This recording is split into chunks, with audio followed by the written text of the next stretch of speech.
L'autre gros défaut de l'or, c'est qu'il n'est pas auditable. Si je te dis j'ai 5 lingots d'or, tu as tendance à me faire confiance. Mais si un jour tu te poses la question, est-ce vraiment de l'or? Là, ça devient une autre paire de manches. Parce que si tu veux auditer mon stock d'or, tu n'as pas d'autre manière fiable et définitive de l'auditer que de le faire fondre. Et là, tu vois, tu te rends compte que tous les stocks d'or aujourd'hui ne sont pas audités. On nous raconte que la Banque de France a je ne sais pas combien de tonnes d'or, mais jamais personne n'a audité ça. Jamais personne n'a été fondre les lingots d'or.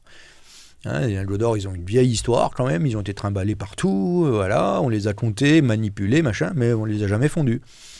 Enfin, du moins, ça fait un certain temps, ils ont été fondus à un moment donné, quand ils ont été extraits de la mine. Mais personne n'a jamais, depuis ce temps-là, audité les stocks de la Banque de France.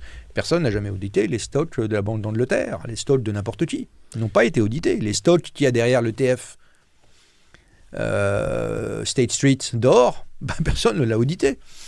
Donc en fait, c'est un peu bizarre d'être quelque part la clé de voûte de cette cathédrale de la confiance qui est l'économie mondiale et de ne pas être auditable soi-même.